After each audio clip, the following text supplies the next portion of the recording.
Hello future CPAs! Here is the second part of our partnership liquidation. Let's now proceed to installment liquidation.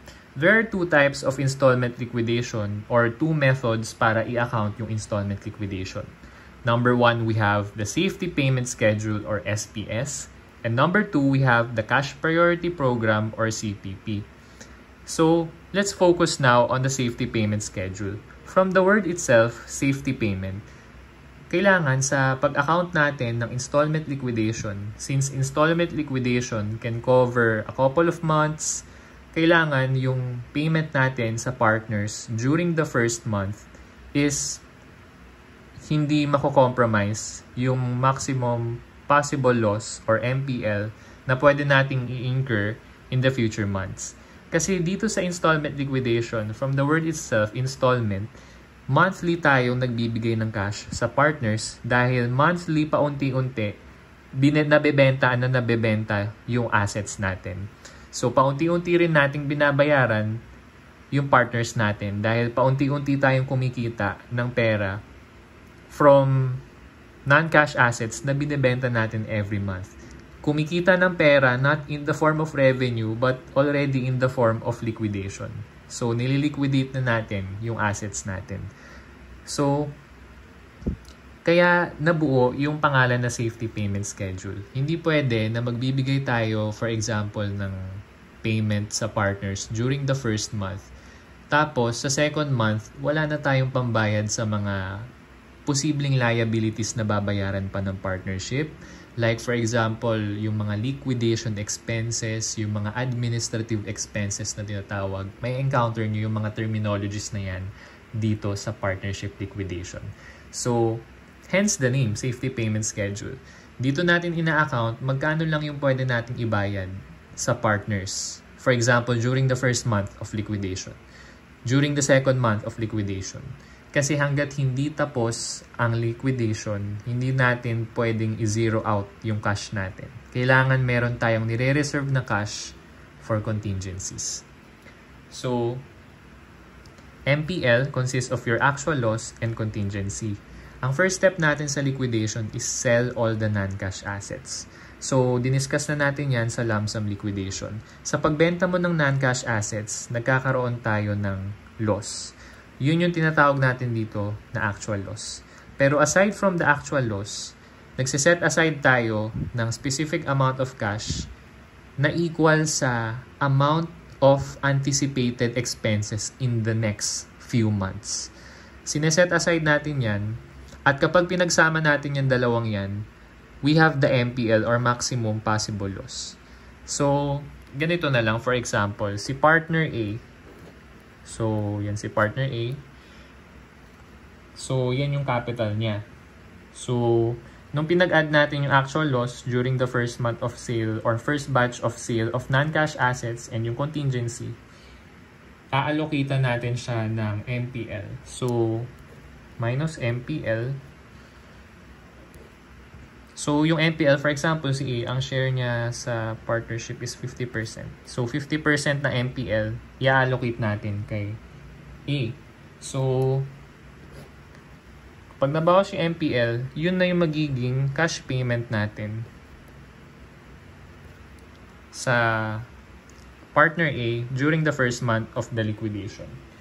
So, madali lang i-compute yung cash payment sa partner during the first month of liquidation using the tool called MPL.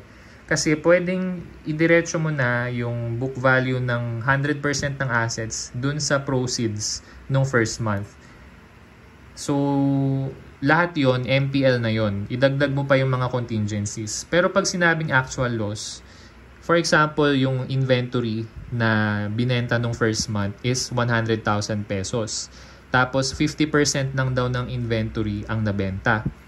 Tapos, so kung 50%, edi 50,000 worth of inventory lang ang nabenta. So, yung 50,000 na inventory, ang kinita lang daw is 25k. So, ibig sabihin, may loss ka na 25k. That's your actual loss. Pero, yung 100k na inventory, di ba, 50% lang nabenta kaya 50k. Ang naging proceed mo lang is ito, 25K. So, yung 75K, yan yung sinasabi natin na MPL, which is maximum possible loss. Hindi pa man nabibenta yung other 50% or other half ng inventory dahil sa next months pa yun ibibenta. Tinuturing na natin siyang loss. Kaya, yung 75K, which is our MPL, yan ang ina-allocate natin sa mga partners. Kaya, yung cash payment, eto lang yung amount na pwede natin ibayad sa partners. Naka-less na dyan yung natitirang inventory natin na hindi pa nabibenta. Kasi, conservative tayo, kino-consider natin na sa susunod na buwan, hindi na yon mabibenta if ever worst comes to worst. So, yan yung pwede natin gawin sa first month. Pero, pag tinanong na sa atin, how much would be the cash payment to partner A during the second month? So, kapag second month na ang tinatanong, hindi ka na pwedeng mag-shortcut ng MPL. Kailangan mo na i-compute magkano yung actual loss. Kaya yung 100K na binenta na inventory, kailangan mo i-times sa 50%, which is, example lang naman natin, yun yung nabentang inventory nung first month, so 50K. Ang proceeds is 25K, so ang actual loss mo lang nung first month is 25K. So, kailangan natin i-consider dito. So, for example, ito yung capital ni partner A. Ima-minus natin yung actual loss nung first month. So, sa example natin, ang actual loss natin nung first month is 25K. Idagdag mo pa yung actual loss nung second month. So, for example, yung 50K na natira na inventory nung second month, nabenta siya for 20K lang. So, 25K dito sa first month, 30K dito sa second month. So, example lang naman. So, yan yung loss for second month. Minus mo muna yung actual loss sa first month, minus mo rin yung actual loss during the second month. And finally, i-less mo rin yung cash payments mo sa partners during the first month. Cash payment, first month. So, makukuha mo na yung cash payment sa partner during second month. Assuming na ito na yung final month of liquidation. Pero kung hindi pa tapos ang liquidation, kailangan mong hindi pa yan yung magiging cash payment mo. So, total lang yan. Assuming nga, hindi pa to yung final month. So, total, magle-less ka pa nung tinatawag natin na contingency. Contingency. Bago mo makuha yung cash payment. So, yung contingency, yan yung mga expected or anticipated, letter A na lang, anticipated liquidation expenses. Yan yung mga cash withheld na sinasabi sa problem. So, kapag pinag-add mo itong actual loss ng first month, actual loss ng second month, pati itong contingency, yun pa rin yung maximum possible loss na tinatawag or MPL. Pero kung ito na yung final month of liquidation, tatakpan ko to, yan na yung cash payment mo sa partners kung ito na yung final month. So, let's try to apply it by solving our problem number 2. Safe payment schedule. So, how much cash will be distributed to B and S at the end of the first month and second month? So, let's read the given. Partners Bawang and Sibuyas have decided to liquidate their business. Bawang and Sibuyas share profits and losses in 60-40 ratio. The following information is available. So, ang non-cash assets niya lang is inventory worth 500,000. Meron siyang liability. During the first month of liquidation, 50% of the inventory is sold for 190,000. So, during the first month of liquidation. So, meron na akong proforma dito na solution para mapadali. So, yung inventory natin during the first month is 500,000. Pero tandaan mo, sabi sa problem, 50% lang daw ng inventory ang nabenta. So, the 50% of 500K is obviously 250,000. So, 500,000 times 50%, 250,000. So, the inventory is sold for 190,000. So, proceeds, 190,000.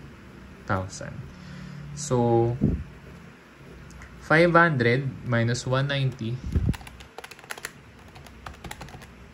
is 310,000. So, your MPL would be 310,000. Kasama na dyan yung 250,000 na unsold inventory na sa second month pa natin ibibenta.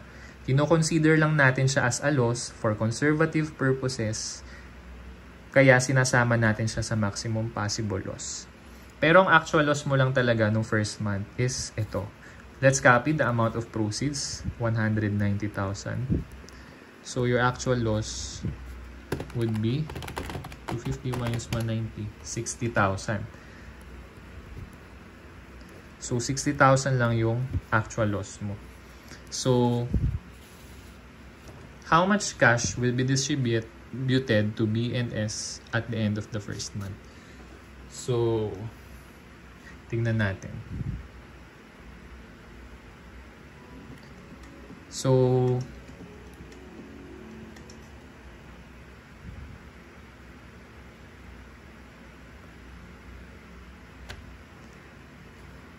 let's proceed.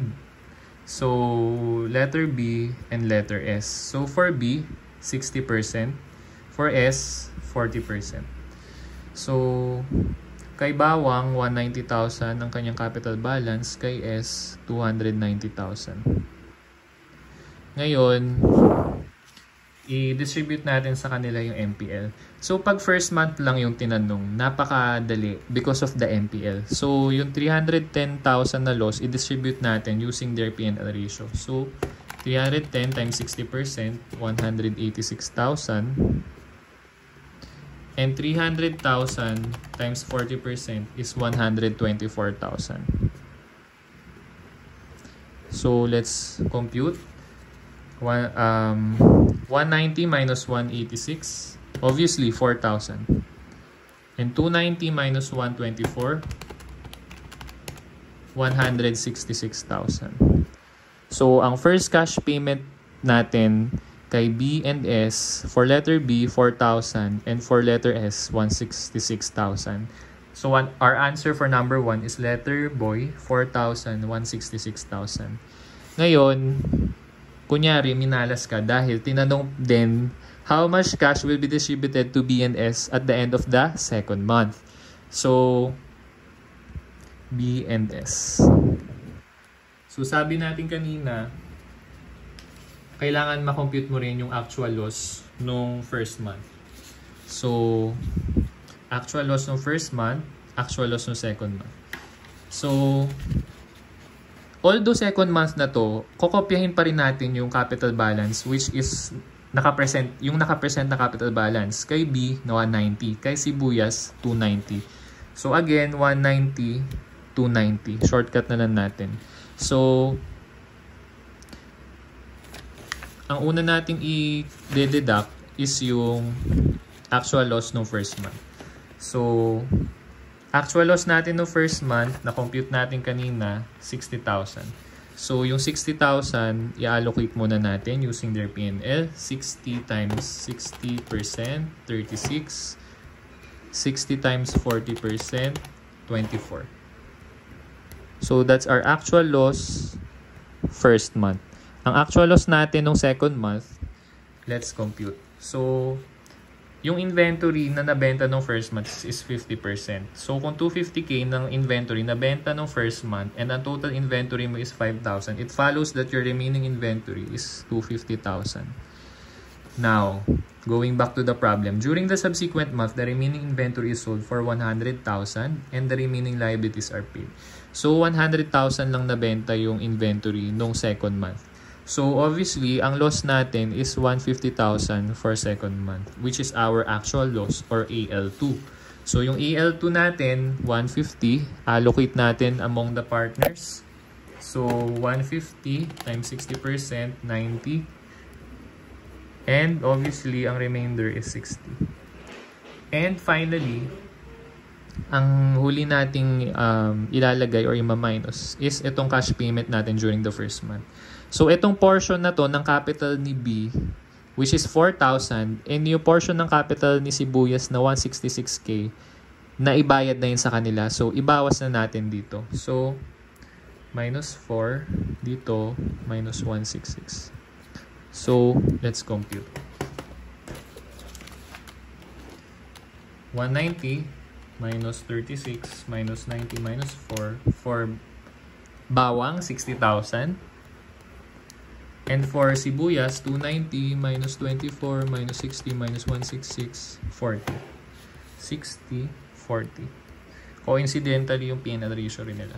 So, our answer for number 2 is letter cut, 60,000 and 40,000. So, let's now proceed to cash priority program. So, cash priority program or CPP. So, sa cash priority program, either of the two yung gamitin mo.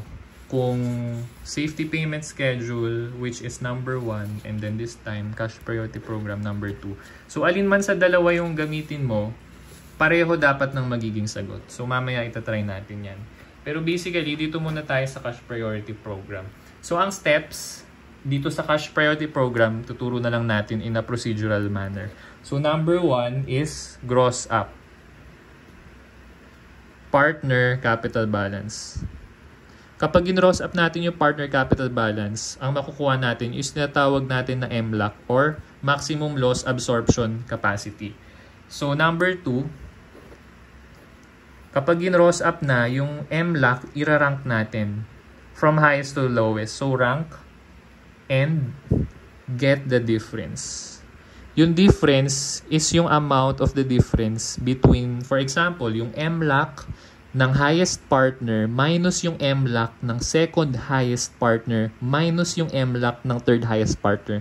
Yung differences na yun ang magiging basis natin to compute yung cash priority payments natin sa partners.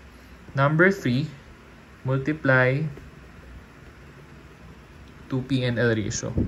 So yung difference, i-multiply natin sa P&L ratio, for example, ni A, 30%, ni letter B, for example, 70%. Makukuha natin yung cash priority payments. Number 4, allocate the remainder.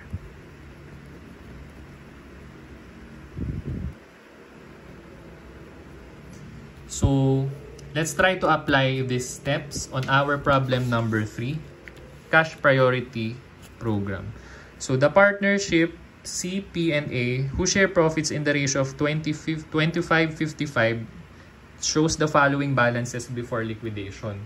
So, meron silang non-cash assets, accounts payable, etc. So, luckily, first installment lang to. So, certain assets are sold for 45,000.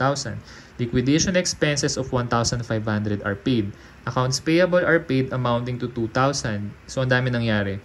So, yung cash priority program, ang kailangan na ang end goal natin dito is dapat makompute muna natin magkano ba yung total cash payments na ipapamigay natin sa partners during the first month of installment. At para mangyari yon, kailangan natin gawa ng T-account ang cash para matrack natin yung pumapasok na cash at lumalabas na cash dahil ang dami nangyari sa part na to. So, gawa muna tayo ng cash T-account. So, cash. Our beginning balance is 25,000. Tapos, certain assets are sold for 45K. So, nadagdagan yung cash ng 45K. Proceeds yan from sale of non-cash assets. Liquidation expenses of 1.5K are paid. So, credit cash yan. Accounts payable are also paid amounting to 2K. Credit cash. 6.5K cash was withheld in the business for potential unrecorded liabilities and anticipated expenses. So, yung 6.5 cash, yan yung tinatawag ko na contingency. So, sineset aside natin yung cash na yan, tinatabi na natin bago tayo magbigay ng pera sa mga partners. Para sa second month of liquidation, sure tayo na mababayaran pa rin yung liabs. So, cash withheld, dito natin yung ilalagay. So, let's compute. 25,000 plus 45,000 minus 1.5 minus 2,000 minus 6.5. So, our cash left is 60,000. So, 60K. Yung 60K na yan, mahalaga yung amount na yan dahil yan ang ipapamigay natin na cash kay CPA during the first batch of installment. So, dito na tayo sa procedure natin for cash priority program. So, kopyahin muna natin yung capital balances ni CPA. So, para maganda yung format, dito natin lagay. CPA. So, si C, 45K, CP, 50K, CA, 55K. Ngayon, ang una natin gagawin, check natin yung capital ratio, 20, 25, 55. Check mo muna kung 100 yan kasi may time na hindi. Mamaya, i-multiply mo bigla sa decimal. So, tama naman. 20, 25, 55. So, using the P&L ratio, i-gross up natin yung capital balances nila using their P&L ratio. So, divided by 20%, divided by 25%, and divided by 55%. So, let's compute for MLAC. So, 45,000 divided by 20% is 225K. 50 divided by 25%, 200K. And 55 divided by 55%, 100K. So, yan yung maximum loss absorption capacity natin. So, i-rank na natin sila. So, ang highest is si partner C, second si partner P, and third si partner A. Ngayon, ang next step natin, sabi natin kanina, is pagkatapos i-rank, get the difference. So, 225 minus 200K is 25K. Yung difference, ilagay natin dun sa partner na may mas mataas na MLAC. So, ito, 25K. Dito ko lalagay. Ngayon naman, dito naman tayo. 200 minus 100K is 100K. So, ilalagay natin sa partner na may mas mataas na capital. So, dito, 100K. Yung 225 minus 25K na MLAC ni partner C is equal to 200K. Nag-minus tayo ng 100K. So, yung 100K, magma-minus din tayo dapat kay partner na may highest MLAC. So, yan yung difference nila. So, ngayon, ang mangyayari dyan, idudugtong natin dito para maganda yung format ng problem. So, para mas masundan nyo. So, lagay natin dito ulit, CPA. So, yung 25K ni partner C, ita times natin sa 20% ngayon. So, 25,000 times 20%, 5,000 pesos. So, lagay natin dito, 5,000. Next naman natin is yung 100K ni C and yung 100K ni P. Ita times natin sa P&L ratio nila. So, for partner C, 100 times 20%, 20K. So, 20,000 dito. Dito naman, 100 times 25%, obviously, 25,000. So, si partner A, wala pa siya. Ngayon, eto na yan. Lagyan natin dito, total. So, ang total na ipapamigay natin, again, for the first installment liquidation is 60K. So, lalagay natin dito, 60,000. So far, ang napapamigay natin is 5,000 and 20 plus 25, that's 45,000. So, 5,000 plus 45,000 is 50,000. 60 minus 50K, ang hindi pa natin napapamigay, squeeze natin 10,000. So, yung remainder na 10,000, sabi natin kanina, allocate the remainder. So, allocate the remainder using the P&L ratio. So, again, 20, 25, 55. So, 10,000 times 20%, obviously, 2,000 yan. 10,000 times 25%, 2,500. And 10,000 times 55%, 5,500. So, let's add 5K plus 20K plus 22K, 27,000. 25 plus 2.5K, 27,500. And bring down, for letter A, 5.5K. Ang tanong, how much is the first payment to partner C? The answer is, ito, 5,500. So, our answer is letter dog. So, ang way of analysis natin dito sa cash priority program, itong procedure na to is a mathematical procedure. So, wala siyang rationale kung bakit ganyan. Basta, i-memorize mo lang yung procedure na yan. Ngayon, dito, ang way of analysis mo dito is ganito. Sa 60,000 na i-distribute natin sa partners during the first installment liquidation, yung first 5,000 dapat kay C mapupunta. Yung sumunod na 20,000 and 25,000 or yung sumunod na 45,000 from the 60K, dapat kay C and P mapupunta with the amount of 20K for C and 25K for P. Yung remainder, i-allocate na lang using the P&L ratio. So, ganun siya i-analyze. For example, itong 60K, hindi yan 60K. For example, 5K lang. So, according to our cash priority, yung 5K na yan, dapat kay C lang natin yan ipapamigay. So, 5,000. Hindi mo siya i-allocate using the P&L ratio kasi naka-cash priority program tayo. Halimbawa naman, yung lumabas sa T account natin is 50K. So, 50K daw ipapamigay na cash.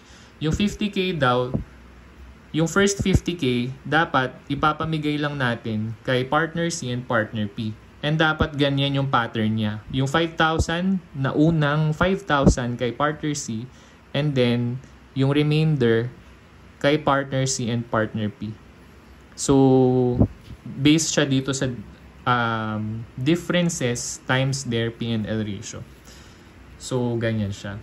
And actually, pagka ang problem mo is, ang pinapagamit sa'yo for example is safety payment schedule, you should come up with the same answer of cash payments kapag gumamit ka ng cash priority program. And ipoprove ko sa inyo to ngayon. So, let's go back to problem number 2. So, paano kung isosolve natin ito using cash priority program? Are we going to come up with the same answer? So, let's go back to the steps of cash priority program. So, gross up muna natin yung partner capital balance. So, meron na akong proforma dito. Bawang capital, 190. So, 190K times 60%, that's 316,667. For sibuyas capital, 290,000. So, 290K divided by 40%, that's 725,000. So, ang second step is i-rank mo daw. So, rank 1 si partner S, rank 2 si partner B. Ngayon, rank and then get the difference. So, 725K minus 316,667, that's 408,333. Ngayon, alamin muna natin magkano yung ibabayad sa first installment liquidation kay bawang at sibuyas. So, kanina sa problem 2, meron siyang 200K cash beginning and then ang proceeds niya from the first sale is 190K. Nagbayad daw siya ng 110 na accounts payable. Ngayon, kung cash priority program yung gagamitin natin, parang kulang yung information. So, dapat banggitin sa problem magkano yung cash withheld or contingency. Pero this time naman kasi, sa solution natin kanina, ang cash payment natin is, ito, 166 plus 4K is 170K. So, assuming alam natin kung magkano. So, yung difference nila, so, 200 plus 190 minus 110, 280 minus 170. Ibig sabihin, ang cash withheld natin for the first month is 110K din. So, nagkataon na same sila. So, anyways, 170,000, since yan yung na-compute natin, yan yung ilalagay natin dito as total cash payments. So, 408,333 times 60%. So, let's compute. 408,333 times 60%. So, that's 245,000. For partner S, no, 408,333 times 40%. So, sorry, ulit natin. 408,333 times 40%, 163,333. So, lagay natin kay S, si S yan, so si S yan, 163,333.